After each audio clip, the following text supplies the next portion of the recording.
ముఖ్యమంత్రి అయితే చాలు ప్రజలకే కాదు పేరున్న నాయకులకు కూడా సీఎం దర్శనం దొరకదు. ఇది అనాదిగా వస్తున్న చండాలపు ఆచారం. ప్రజానాయకుడంటే ప్రజలకు అందుబాటులో ఉండాలి.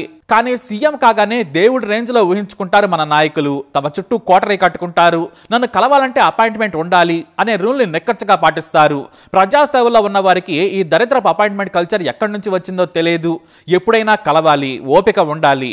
నిజంగా పని ఉంటే సదరు కలవడానికి వచ్చిన వ్యక్తి పనిని ఫాలో అప్ చేసేందుకు అధికారులను పురమాయించాలి. కానీ ఇవేమీ ఉండవు. నిత్యం పనున్నట్లు బిల్డప్ ఇస్తుంటారు. నిజంగా 18 గంటల పాటు ఎవరో పని చేయరు. కేవలం పార్టీ పనులు, సొంత పనులు, ఇతరత్ర వాటి కోసమే ఎక్కువగా కేటాయిస్తూ ఉంటారు.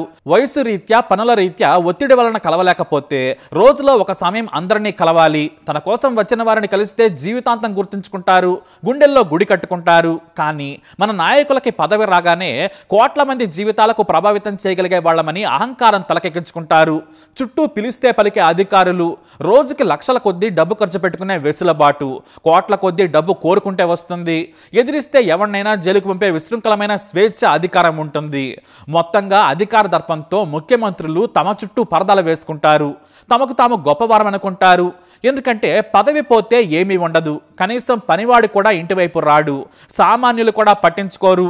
ఎందుకంటే అధికారంలో ఉన్నప్పుడు పట్టించుకొని వారిని పదవి పోగానే చీప్గా చూస్తారు. ఇదంతా ఎందుకు చెప్పుకోవాల్సి వచ్చిందంటే గత 15 ఏళ్లుగా మన తెలుగు ముఖ్యమంత్రులు అందుబాటులో ఉండడం లేదు. సామాన్య ప్రజల సంగతి దేవుడెరుగు. కనీసం మంత్రులకు కూడా కావాలనుకున్నప్పుడు కలిసే పరిస్థితే లేదు. కొద్ది రోజుల క్రితం ఇల్లందు నుంచి 5 సార్లు ఎమ్మెల్యేగా గెలిచిన గుమ్మడి నరసయ్య హైదరాబాద్ వచ్చారు.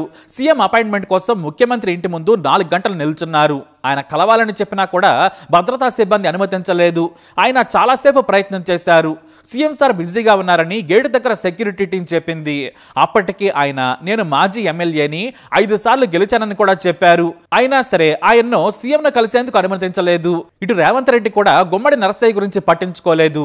ఎర్రటి ఎండలో గుమ్మడి నరసయ్య ముఖ్యమంత్రి కోసం నిలబడ్డ వీడియోలు వైరల్ గా మారాయి.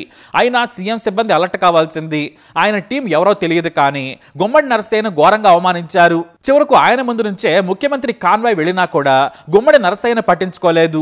ఆ తర్వాత ఆయన నిరాశగా వెనుదిరిగారు. రేవంత్ రెడ్డి మాజీ ఎమ్మెల్యేపై వ్యవహరించిన తీరుపై ఇప్పుడు విమర్శలు గుప్పిస్తున్నాయి. సీఎం ఎంత బిజీగా ఉన్నా కూడా ఒక్క నిమిషం కేటాయించలేనంత పనుంటుందా? ఒక నిమిషం మాట్లాడి మరోసారి మీతోటి మాట్లాడతానని ఆయన సమస్య విని పంపిస్తే సరిపోయేదేమో. కానీ అలా చేయలేదు. తనను కలవాలంటే ప్రాపర్ ఛానల్లో రావాలి. ఆ ఛానల్లో కూడా నచ్చిన వారికి అపాయింట్మెంట్ ఇస్తామన్న రీతి ముఖ్యమంత్రికి తగదేమో.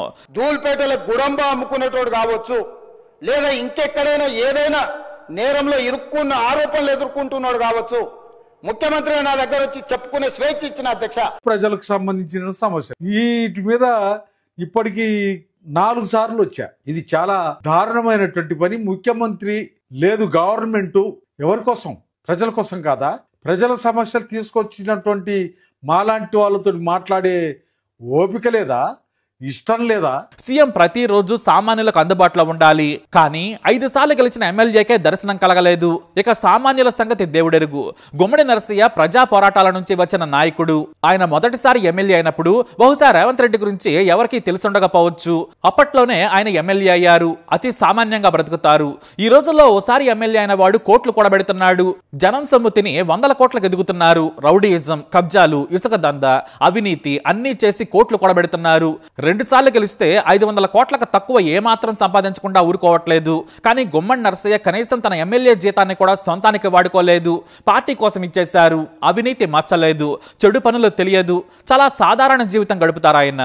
అలాంటి ఉన్నత వ్యక్తిని కలిస్తే సీఎం రేంజ్ కూడా పెరిగేది. కానీ ఇప్పుడు అదే గుమ్మడి నరసయ్య బయటకు వచ్చి తీవ్రంగా విమర్శిస్తున్నారు. నాయకుడికి ఉండాల్సిన లక్షణం ఇది కాదు. ముఖ్యమంత్రిగా ఉండేవారు ప్రజలను కలవాలని ఆయన ఫైర్ అవుతున్నారు. ఒకప్పుడు ఇదే రేవంత్ రెడ్డి మాజీ సీఎం కేసీఆర్ ను తీవ్రంగా విమర్శించారు. గడీల పాలన చేస్తున్నాడు. గద్దర్ను 2 గంటల పాటు ఎండలో నిలబెట్టిన కేసీఆర్ అపాయింట్మెంట్ ఇవ్వకుండా పంపించారనే తీవ్ర విమర్శలు చేశారు. కానీ ఏమైంది? ముఖ్యమంత్రి పదవి వస్తే చాలు ఇలానే చేస్తారా? నాటి సీఎం కేసీఆర్ అయితే మంత్రులను కూడా కలిసేవారు కాదని స్వయంగా ఈటెల రాజేందర్ ఎన్నోసార్లు చెప్పారు. మంత్రులైనా సరే తాను చెబితేనే రావాలనేవారు. ఇక ఎమ్మెల్యేలు అయితే కేసీఆర్ ను టీవీలో చూడటం తప్పితే కలిసేదేముండదు. కానీ పైకి మాత్రం సీఎం ను కలిసి వచ్చామని చెప్పుకొని 10 ఏళ్లు బతికారు. చివరకు అధికారానికి దూరమయ్యారు. ప్రజలు అన్ని గమనిస్తారు. సోషల్ మీడియాలో ఎంత డబ్బా కొట్టుకున్నా వినరు. ఈ అహంకారమే బీఆర్ఎస్ ను బొంద పెట్టిందనేది వాస్తవం. ప్రజలకు దూరం అయితే ప్రజలే పవర్ కు దూరం చేస్తారు. ఇది నిజం. మరి ఇలాంటి అవమానాలు చాలా సార్లు చూసిన రేవంత్ రెడ్డి కూడా ఇప్పుడు ఎలా మారడం విచిత్రమైంది. ఇంకా చెప్పాలంటే సీఎం పోస్ట్ కి ఇచ్చే కిక్ అది. ఐఏఎస్లు ఐపీఎస్లు స్థలం కొడుతూ ఉంటారు. ఖాళీ రోడ్లపై కాన్వాయ్లు వెళుతూ ఉంటాయి. మొత్తంగా కింగ్ అన్నమాట. గతంలో చంద్రబాబు నాయుడు రేవంత్ రెడ్డి టీడీపీలో ఉన్నప్పుడు అపాయింట్మెంట్ ఇవ్వలేదు. సీఎంగా ఉన్న బాబు కనీసం రేవంత్ రెడ్డి మొహం చూసేందుకు కూడా ఇష్టపడలేదు. ఎందుకంటే అప్పటికే ఓటుకు నోటు కేసు బయటకు వచ్చింది. కూతురి పెళ్లిలో తప్ప బాబును ప్రత్యేకంగా కలిసే ఛాన్స్ రాలేదు. ఆ తర్వాత ఏకంగా రేవంత్ రెడ్డి ఎన్నిసార్లు కలవాలన్నా కూడా కలవలేదు. ఈ విషయం కూడా బాబు టీం నాడు మీడియాకు లీక్ చేసింది. దీంతో నేను బాబు అపాయింట్మెంట్ అడగలేదని కవర్ చేసుకోవాల్సి వచ్చింది. అంతేకాదు పార్టీలోని పవర్స్ అన్ని నాటి పార్టీ చీఫ్ గా ఉన్న రమణతో తీయించారు చంద్రబాబు నాయుడు. టీడీపీలో ఉండే పరిస్థితి లేదు. బాబు అపాయింట్మెంట్ ఇవ్వకపోవడంతో ఆయన కలిసేందుకు ఇష్టపడలేదు. ఆ తర్వాత ఏకంగా టీడీపీ కూడా వీక్ అవడంతో కాంగ్రెస్ లో చేరారు రేవంత్ రెడ్డి. అంటే కొన్ని బాధాకరమైన విషయాలు కూడా మన మంచికే అన్నది నిజం. రేవంత్ కాంగ్రెస్ లో చేరడం, సీఎం అవడం జరిగిపోయింది. కానీ తాను కూడా ముఖ్యమంత్రుల అపాయింట్మెంట్ కోసం ఎన్నోసార్లు పడిగాపులు పడ్డారు. కానీ ఆయన ముఖ్యమంత్రి అయ్యాక కూడా ఇలా చేయడం తగదు. అందుకే ఇప్పుడు విమర్శలు గుప్పిస్తున్నాయి. ఇక గతంలో సీఎం కిరణ్ కుమార్ రెడ్డి, రోసయ్య సహా అంతా ఎలానే ఉండేవారు. తమ చుట్టూ కోటరీ నిర్మించుకొని ప్రజలను ఇతర నాయకులను కలిసేందుకు ఇష్టపడేవారు కాదు. ఇక చంద్రబాబు నాయుడు నుంచి ఇది స్టార్ట్ అయిందని చెప్పాలి. సీఎం అంటే ఆకాశం నుంచి ఊడిపడ్డాడనే రేంజ్ కి తీసుకెళ్లారు ఆయన. అది కాక పార్టీ అధినేత కాబట్టి ప్రజలను కలిస్తే దేవుళ్ళు అవుతారు. ఇక జగన్ గురించి అయితే ప్రత్యేకంగా చెప్పుకోవాలేమో. మామూలుగా జగన్ పదవిలో లేనప్పుడు నిత్యం జనాల్లో ఉన్నారు. సామాన్యుల్లోకి చొచ్చుకెళ్లారు. ప్రతి ఒక్కరిని పలకరించారు. అదే ఆయన్ను సీఎం చేసేసింది. నాయకుడు అంటే ఎలా ఉండాలనుకునేవారు. బాబుకు ఆయనకు చాలా తేడా ఉందని బ్రహ్మాండమైన మెజారిటీతో గెలిపించారు. కానీ సీఎం కాగానే ప్రజలకు చాలా దూరమయ్యారు జగన్. అసలు సామాన్యులను కలిసే ఛాన్సే లేకుండా పోయింది. ఎమ్మెల్యేలకు కూడా అపాయింట్మెంట్ దొరికేది కాదు. మరి ఇది కూడా జనం గమనించారు. అధికారానికి దూరం చేశారు. అయితే వీళ్ళందరికీ తేడా చూపించిన నాయకుడు ఒకే ఒక్కడు, వైఎస్ రాజశేఖర రెడ్డి. ఆయన్ను సామాన్యుడు కూడా కలిసేందుకు ఛాన్స్ ఉండేది. ఓపికతో ప్రజా దర్బార్ నిర్వహించేవారు. అంతెందుకు వైఎస్ ఏదైనా గ్రామానికి లేదా మీటింగ్ కు వస్తున్నారని తెలిస్తే కాస్త కష్టపడి పోరాడితే ఆయన అందరినీ కలిసి సమస్యను పరిష్కరించేవారు. ఇక తన జిల్లాకు చెందిన వారైతే సెక్రటేరియట్ కి వెళితే సీఎంఓ మొత్తం వారికి సకల సేవలు చేసేది.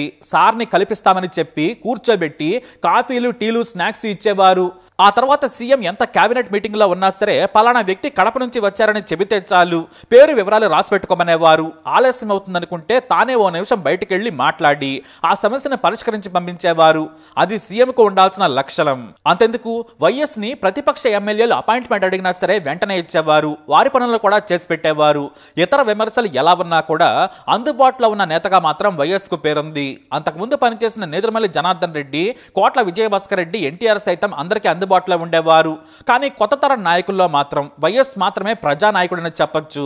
ఆ తర్వాత ఎవరు ప్రస్తుతానికి లేరనేది చెప్పాలి. ఎవరైనా సరే ప్రతిపక్షంలో ఉంటే తెగ మాట్లాడేస్తారు.